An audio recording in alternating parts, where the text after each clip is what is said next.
Bonjour. Bonjour ma chère Nadège. Nous parlons aujourd'hui des mandats illimités en Afrique. Kémy Séba, dites-nous pourquoi les présidents africains foulent avec beaucoup de plaisir au pied les principes du jeu démocratique et se jouent même des constitutions pour se maintenir au pouvoir. Ma chère sœur, comme on le fait toujours, il faut qu'on emploie toujours une méthodologie qui nous permet d'aller à la racine du mécanisme qui nous a entraînés là où nous sommes aujourd'hui.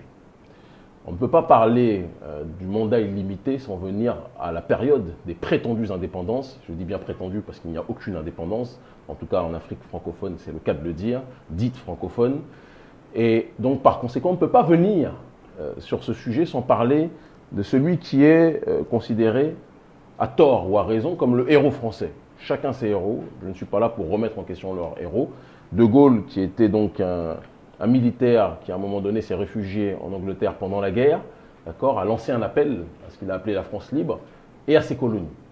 Ces colonies, à l'intérieur de ces colonies, bien évidemment, des troupes africaines qui ont contribué grandement, je pense qu'on peut le dire, sans refaire l'histoire, grandement à libérer la France de leur péril nazi. En réalité, eux parlent souvent de guerre interethnique quand on se bat entre nous, mais c'était une guerre interethnique entre Français et Allemands, entre autres, et ça, ils n'aiment pas qu'on le dise, mais il faut qu'on puisse le répéter, et ils ont été libérés notamment par l'aide des Africains.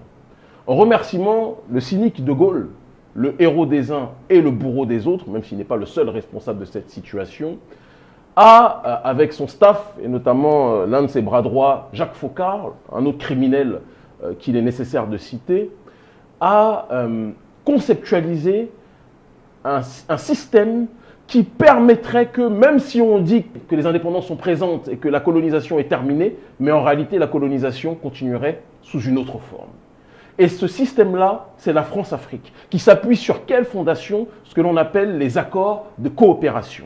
À l'intérieur de ces accords de coopération, on a donc différentes conditionnalités qui permettent que l'on puisse arriver à cette situation, justement, de la continuité de la prédation de l'oligarchie française. Ce qui peut arranger. Ce qui arrange clairement les autorités françaises d'hier jusqu'à aujourd'hui. On y reviendra après. Et donc, dans ce fondement, ma très chère sœur, il faut trouver des présidents qui acceptent que la France continue de piller les matières premières, qui acceptent que la France puisse installer ses bases militaires, qui acceptent que la France puisse faire ses importations comme elle le souhaite, qui accepte que le franc CFA puisse être toujours présent, d'accord, etc., etc., qui accepte que les dirigeants puissent contribuer parfois à financer les campagnes des dirigeants français, que les dirigeants africains puissent financer les campagnes des dirigeants français. Et en échange... Voilà, qu'est-ce qu'ils offrent aux présidents africains? C'est là où ça devient encore plus intéressant, même si ce préalable était nécessaire. En échange, les présidents africains qui arrivent au pouvoir, parfois avant ils roulaient à vélo, et puis soudainement ils deviennent présidents, on leur dit tu peux toucher de manière illimitée aux milliards, tu n'as aucun contrôle, tu peux mettre ton argent en Suisse, tu n'as aucun contrôle, tu peux t'acheter toutes les villas du monde, tu n'as aucun contrôle, tu peux vivre comme une star d'Hollywood, tu n'as aucun contrôle, tu n'as pas à te justifier, tu es le roi du monde. Et vous dites ça à quelqu'un qui avant était dans une situation délétère, qui n'a aucune dignité, qui n'a aucun principe, qui n'a aucune perspective politique et historique, eh bien ce quelqu'un, s'il n'a pas de principe, à la Lumumba, d'accord, à la Sankara, d'accord, à la Oubniobe, d'accord, etc., ou à la Kodjo Tovalu Wenu, eh bien ce quelqu'un, même si Wenu n'était pas président, mais c'était un grand homme, c'est le cas de le dire, eh bien on arrive à une situation, où à la Sékou Touré, ou à la Modibo Keïta, on arrive à une situation où la personne accepte ces accords de coopération-là. Et par conséquent, on rentre dans une sphère où les gens ne se posent plus la question de savoir si oui ou non ils ont la nécessité d'alterner, de quitter le pouvoir. Non, il n'y a pas de comédie chez eux. On nous a dit, on les laisse piller et nous, on nous laisse nous servir. Pourquoi tu veux qu'on quitte le pouvoir? Ils se mettent à l'aise dans ces cas-là. Eh bien, ils se mettent à l'aise. Ils sont dans leur California King Bed, c'est le cas de le dire.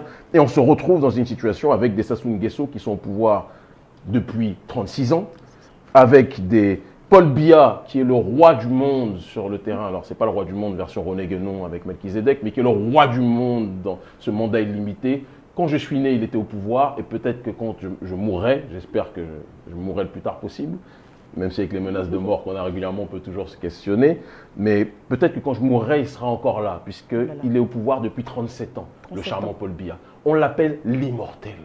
Duncan MacLeod, Highlander. C'est quelqu'un qui il voit toutes les générations passer, tous les présidents passent dans le monde, mais il est toujours là. Paul Biya, extraordinaire. Vraiment, dans la corruption, dans la dictature, dans l'autocratie, c'est exceptionnel. On a aussi Alpha Condé. Alors Alpha Condé, c'est encore pire. Parce que notre cher Alpha Condé s'est présenté pendant des années comme un opposant à l'impérialisme, ou du moins en tout cas à la dictature. Parce qu'un impérialisme, monsieur était coopté par Mendes France, d'accord, Pierre Mendes France. Monsieur était un proche de Bernard Kouchner en France, d'accord. C'est quelqu'un qui, bien qu'étant membre de la FEANF, a quand même été très proche des réseaux néolibéraux qui étaient en poste en Occident. Et donc, celui qui voulait creuser de manière historique était capable, et de manière géostratégique, était quand même capable, c'est toujours facile de dire ça a posteriori, mais de sentir que ce type-là n'était pas forcément l'individu qui nous a fait croire qu'il était durant sa période d'opposition.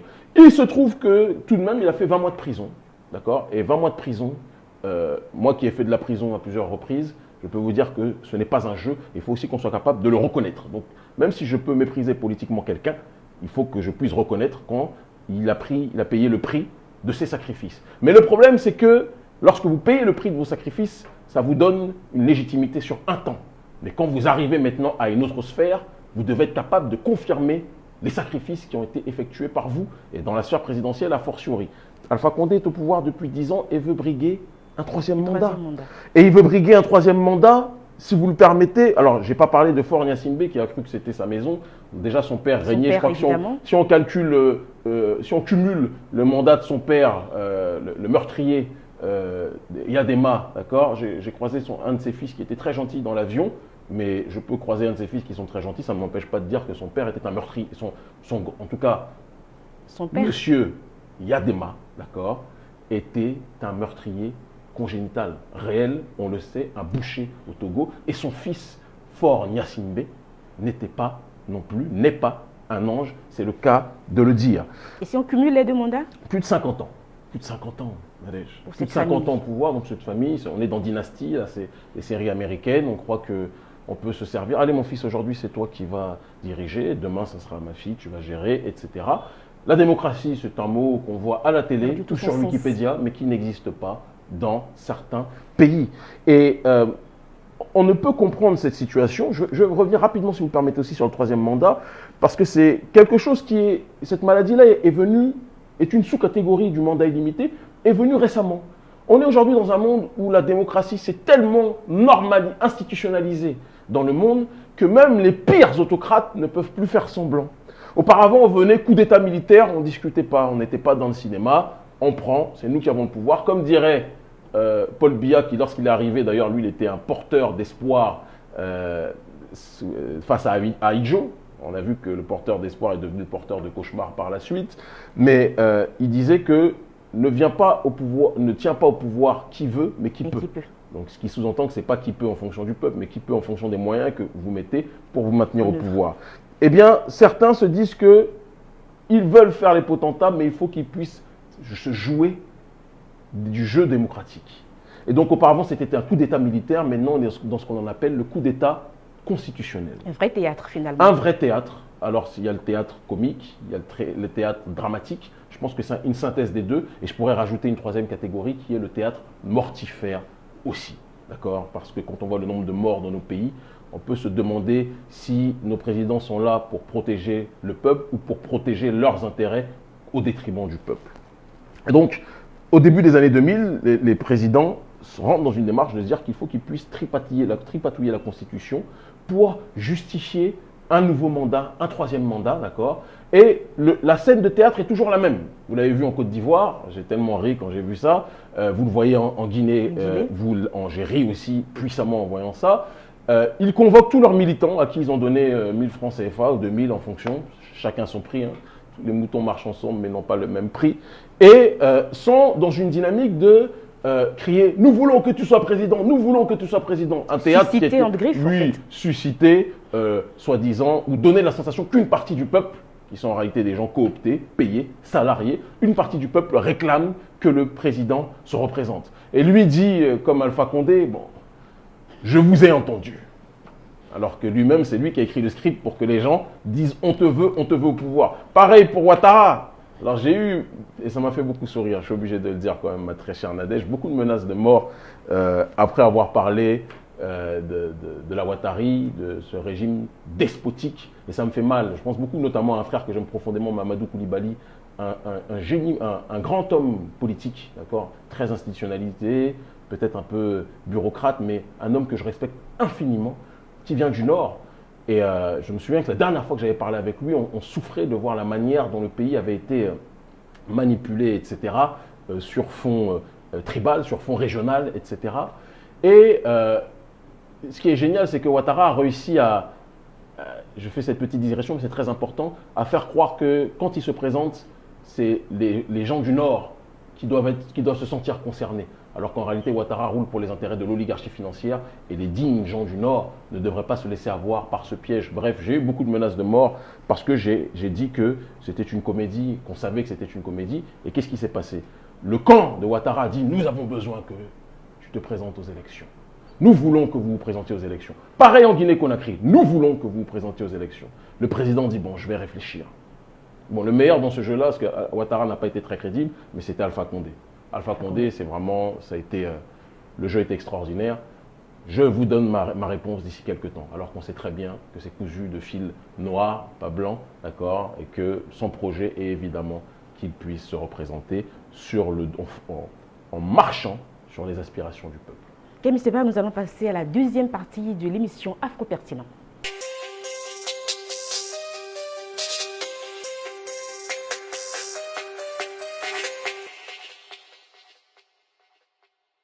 Dans cette deuxième partie de l'émission Afro-Pertinent, nous parlons des constitutions africaines, Kémy Séba, des constitutions qui sont rapidement tripatouillées, amendées. On ne sait pas par quelle alchimie les dirigeants touchent facilement la constitution. Oui, j'ai l'impression parfois que les dirigeants pensent que nos constitutions, c'est comme du manioc, on peut le pétrir comme on veut et en faire le plat que l'on veut. Il y a cette volonté de présenter au niveau international le fait qu'ils veulent se maintenir au pouvoir, non pas pour eux, mais pour réformer, structurer nos pays. Une vraie manipulation, allez-y. Oui, tout à fait. Et il y a aussi l'élément qui est de dire que pour rassurer les gens, ils ne rassurent personne, mais il faut qu'ils se donnent bonne conscience, ils vont, dans cette nouvelle constitution, dans ce tripatouillage constitutionnel, ils limiteront cette fois-ci le mandat aller à deux fois, de telle sorte que de la manière dont ils se représentent, on se dit, bon, ils trichent une dernière fois, mais après, ça sera terminé. Or, quand vous acceptez ça une fois, vous l'acceptez toujours en réalité. Il faut quand même préciser que quand on parle de maladies africaines, parce que souvent on parle de mandat illimité, on dit que c'est une maladie africaine, en Biélorussie notamment, il y a Loukachenko, autocrate biélorusse qui est là depuis très longtemps et qui n'a pas eu besoin, je ne pense pas quand on voit sa tronche, on a l'impression qu'il soit africain en tant que tel. Vladimir Poutine qui se présente comme le chevalier du souverainisme, parce que je connais très bien la Russie, hein, tout comme je suis proche de Cuba, je suis proche de différents pays, etc. Je peux politiquement avoir des objectifs communs face à des adversaires politiques communs. Mais je suis un Africain libre. Et l'Africain libre que je suis vous dit que Vladimir Poutine, qui se présente comme le chevalier de la souveraineté partout dans le monde, ne respecte pas la souveraineté de son propre peuple, sauf que lui est quand même un petit peu plus intelligent. C'est-à-dire que quand il veut se maintenir au pouvoir, il va blaguer tout le monde. Il va dire qu'un jour, je suis Premier ministre. Il va mettre son pontin président. Et après, nouveau mandat, il se représente, etc. etc. En réalité, il est le tsar. Mais la différence entre un Vladimir Poutine, qui, je le dis et je le répète, ne respecte pas les aspirations de tout le peuple, même s'il donne de la fierté à beaucoup de Russes, parce qu'à l'échelle internationale, il fait en sorte que la Russie existe. Le problème, c'est que dans nos pays, les gens se maintiennent au pouvoir, quitte à tuer s'il le faut, mais ne font rien pour le développement de nos pays à l'intérieur et pour que nos pays puissent avoir une essence à l'échelle internationale. On entend parler de nos pays pour les meurtres des opposants, on entend parler de nos pays, en tout cas de la classe politique de nos pays, pour des raisons qui ne sont pas les raisons honorables, comme ça pourrait être le cas d'un Poutine qui est loin d'être un démocrate, c'est le cas de le dire. Donc il y a une sophistication, en tout cas dans la justification pour se présenter, mais il n'en demeure pas moins que malgré cette sophistication, personne n'est dupé par les propos qu'ils avancent pour se justifier. Et Kémy Séba, lorsque nos dirigeants se représentent donc, on a l'impression qu'il y a une complicité muette avec la communauté internationale. Ah, je ne vous le fais pas dire, Nadège. Il y a une véritable complicité, parfois tacite, et parfois explicite, parce que, bien évidemment, la communauté internationale, et cette fois-ci donc pas simplement l'oligarchie française, voit dans le maintien de ces autocrates la possibilité pour les multinationales qui bien souvent financent les institutions internationales, ça on ne le dit jamais assez, d'accord, voit la possibilité dans le maintien de ces autocrates, la possibilité de pouvoir continuer le pillage, au-delà du précaré historique colonial. C'est-à-dire que là, par exemple, on ne parlera plus simplement de l'élite française, on parlera des Américains, on parlera de l'Union européenne, on parlera d'un certain nombre de conglomérats qui ont tout intérêt à ce que ces autocrates puissent se maintenir au pouvoir. Et c'est le cas d'un Sassou Nguesso. Sassou Nguesso est à la tête d'un pays quand même excessivement riche. Moi, j'ai beaucoup souri. En ce moment, je rigole beaucoup face à la politique parce que, comme on le dit, c'est vraiment un théâtre mortifère. Il y a eu le drame au Liban, d'accord? Et d'ailleurs, drame au Liban, je tiens à préciser que, vous savez, dans des pays où nos populations vivent une négrophobie puissante et profonde, on doit le dire aussi, quand ces pays sont déstabilisés, c'est encore plus dur pour les populations qui vivent la négrophobie là-bas. Il y a des travailleuses là-bas, des mamans là-bas qui travaillent, qui vivent dans des conditions déplorables. L'instabilité politique là-bas et le drame qui s'est passé, paix à l'âme de ces gens qui sont morts là-bas, entraîne que pour nos populations, c'est encore plus difficile. Et donc je tenais quand même à préciser, parce que j'ai vu beaucoup de rest in peace, paix au Liban, protection au Liban, etc. Moi, je suis solidaire de toutes les personnes, j'ai une pensée pour toutes les personnes qui meurent, d'accord, ça c'est clair et net, sans distinction de couleur, mais je n'oublie pas que notre peuple souffre le martyre là-bas. Il faut aussi qu'on soit capable de le dire. Bref, donc Macron va là-bas et commence à donner des leçons de démocratie, de bonne gouvernance à la population libanaise. Et j'ai beaucoup souri. Mais dans le même temps, ce Macron, on l'entend très peu face à nos autocrates. Parfois, il va avoir des contestations de façade. Ah, je pense qu'il faut quand même un peu de démocratie. Mais dans le même temps, chacun touche ses subsides et tire les ficelles de cette situation. Et c'est la même chose pour les autorités, pour les institutions internationales. L'ONU, qui en réalité n'existe pas, c'est un détail de l'histoire. L'ONU, c'est la juxtaposition de quelques États puissants avec au centre les États-Unis, d'accord, et Israël, qui font ce qu'ils veulent à l'échelle du monde. Et si vous n'êtes pas content, c'est le même prix. Eh bien, chacun d'entre eux ont des intérêts dans le maintien de ces autocrates qui, on doit le reconnaître, ont cette capacité à pouvoir tenir d'une main de fer le pays. Dès que quelqu'un ose ouvrir la bouche pour se plaindre des ressources minières qui sont pillées, il est incarcéré, d'accord, j'en sais quelque chose, ou alors, dans le pire des cas, il est assassiné ou empoisonné. Et après, on fait croire que c'est une crise cardiaque et qu'il est mort de mort naturelle. C'est malheureusement comme ça que ça se passe dans nos pays. Et donc, cela entraîne qu'il y a, même s'il a l'impression qu'on lui jettera l'opprobre un petit peu, mais il y a une certaine sécurité pour les présidents africains qui se disent, bon, certains vont pousser des petits cris, mais au final, je vais pouvoir continuer à piller comme je le veux. N'oublions pas qu'il y a des accords qui ont été conclus depuis un certain temps par l'oligarchie française et l'oligarchie africaine, et maintenant la communauté internationale qui, comme vous l'avez dit, accepte cette situation. Alors, la limitation des mandats présidentiels reste très utile. Qu'est-ce qu'on va y parvenir finalement en Afrique? Alors, vous posez là aussi quand même une question, ma chère sœur de fond. La limitation des mandats présidentiels est utile. Tout dépend, là encore une fois, du contexte. Et je vais vous dire les choses vraiment comme je le pense. Il y a eu des exemples de dirigeants qui sont restés longtemps, mais qui ont fait des choses grandes pour leur peuple et qui ont été compris à titre mortem, post-mortem. Kadhafi, je suis obligé de le dire parce qu'on ne le dit pas assez. Mouammar Kadhafi n'était pas un démocrate, il n'était pas dans la limitation de mandat. Mais si vous me demandez si je préfère un Mouammar Kadhafi à un valet africain ou excusez-moi le terme, un président africain soumis complètement aux intérêts occidentaux, je suis désolé de vous le dire, si vous me demandez entre Kadhafi et Macky Sall, le débat est vite réglé. En ce qui me concerne, je préférerais un Kadhafi. D'accord? Donc, il y a des situations exceptionnelles où parfois on a ce qu'on appelle des despotes éclairés, d'accord, mais qui ont une vision politique pour leur peuple et qui sont capables de changer les conditions de leur peuple et de les faire avancer vers une voie. Et donc, moi, je n'exclus pas cette réalité-là, même si, moi, je préfère, pour aller au bout des choses, qu'on soit, et Étienne Chouard en parle bien, d'accord, qu'on soit dans une démocratie directe avec la population africaine qui soit capable, cette fois-ci, par un système de représentativité directe, de pouvoir gérer les affaires de la cité. Kémy Séba, quel est le rôle des institutions africaines dans tout ceci? Ah, ma très chère Nadège, là vous venez de poser, je pense peut-être une des questions les plus cruciales de l'émission. crucial parce que si on était dans des régimes où nos institutions étaient fortes, comme le disait Jerry Rawlings, quels que soient les hommes qui passaient, les institutions seraient des contre-pouvoirs réels en cas de dérive à la tête de l'État. Il se trouve qu'on est aujourd'hui, et je vais commencer par les institutions nationales, puis ensuite dans les institutions continentales, avec l'Union africaine. C'est normal. Quand on parle des institutions nationales, on doit préciser qu'aujourd'hui, le Conseil constitutionnel, quand un autocrate arrive au pouvoir, il se débrouille pour que les membres qui dirigent le Conseil constitutionnel soient, dans leur immense majorité, des gens de son camp. De telle sorte que quand il va avoir tripatouillage, on te donne un bakchiche, le gars agit comme un fonctionnaire, il ne sert pas la Constitution, il sert l'autocrate qui le paye. Et ça, je sais qu'il y a beaucoup de chefs d'État qui vont se reconnaître dans le propos que j'énonce. Beaucoup, beaucoup. Beaucoup. Et il y a aussi le Parlement. Alors on est dans des pays où l'autocrate est assez machiavélique pour faire en sorte que le Parlement soit débarrassé de ses opposants.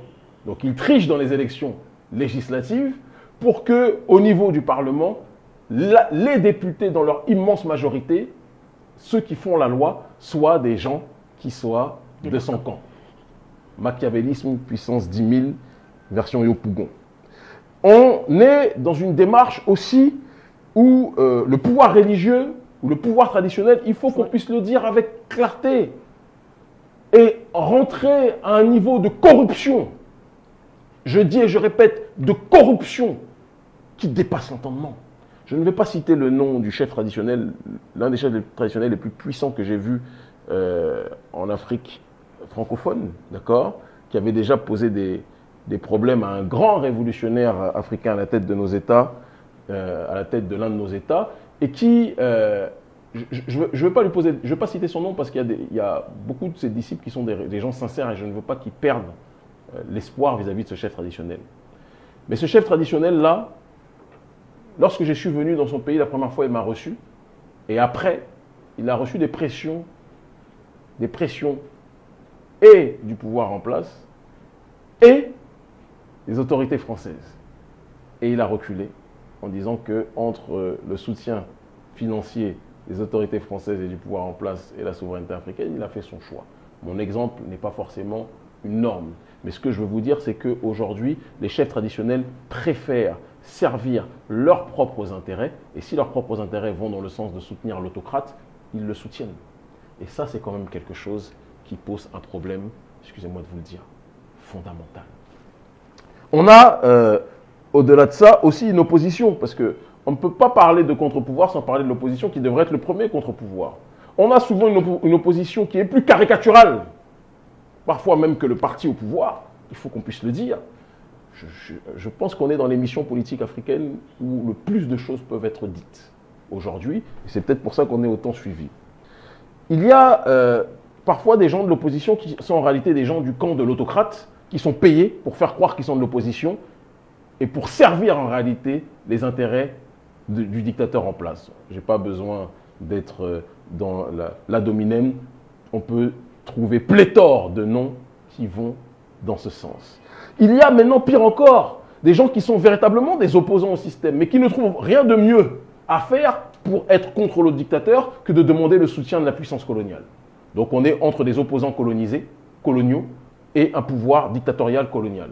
Donc certains diront que c'est l'équivalent. D'une façon ou d'une autre, on revient du pareil au même. Certains le penseront, et je pense qu'ils n'ont pas tort sur ce sujet-là. Et enfin, si on va aller au-delà du national pour aller vers le continental, ma chère Nadège, l'Union africaine, qui normalement doit être le gendarme suprême. On parlait la dernière fois d'Haïlé Sélassié lorsqu'il a contribué puissamment, Sa Majesté impériale, à la structuration de l'OUA. On est aujourd'hui dans une Union africaine qui est le club des dictateurs. Ils viennent prendre le thé, ils viennent prendre leur mafé, leur tchèp, leur atchéké, leur amiwo, etc. Quand ils doivent sanctionner un dictateur qui fait n'importe quoi, ils se disent toujours dans leur tête, mais si je le sanctionne, quand ça va être mon tour, comment vont-ils réagir? Et donc tout le monde se tait. On est dans un pacte de non-agression. Tout le monde se tient. Tout le monde se tient. C'est le club des autocrates. Et l'Union africaine, si vous demandez aujourd'hui quels sont les moyens pour nommer, je ne respecte pas l'Union européenne, je le dis très clairement politiquement, ils ont du sang sur les mains à bon nombre d'égards. Mais il y a des élections quand même dans l'Union européenne. Il y a des élections européennes. Mais là, pour aller à l'Union africaine, ce n'est pas par le travail électoral, c'est par nomination. Donc si vous êtes, par exemple dans le Parlement notamment, il faut que vous soyez nommé par les dirigeants. Il faut que vous soyez nommé. Bien sûr. Et si vous êtes nommé, celui que l'autocrate nomme ne va pas cracher sur la main qui lui a permis d'être là. Donc c'est un serpent qui se mord la queue. Et dans notre situation, il ne pourra y avoir de changement tant que la population confiera ses espoirs aux sphères que nous venons de citer, plutôt que de compter que sur elle-même. Et c'est ce qui se passe de manière historique quand il y a une césure entre le système de prédation de domination et une volonté inarrêtable de la population d'entrer dans ce processus d'autodétermination. Quand elle va dans ce cycle-là, c'est ce qui semble être le cas au Mali, mais nous devons accompagner, moi, mon ONG est présente dedans, je le dis très clairement, ce n'est pas un secret, d'accord, Urgence panafricanisme, mais nous devons accompagner et faire en sorte que l'objectif de la souveraineté du peuple cette fois-ci, et non pas simplement de la souveraineté étatique au sens simplement du cadre, mais que la souveraineté populaire puisse être présente. Si on ne va pas dans cette situation-là, comme le disait le docteur Khalid Mohamed, on va toujours arriver à une démarche où ça sera une élite qui succédera à une autre élite. Merci à vous, Kémy Séba. Moi qui vous remercie, Nadège. Aujourd'hui, sur l'émission Info Pertinent, nous avons parlé de la maladie des mandats illimités en Afrique. Au revoir.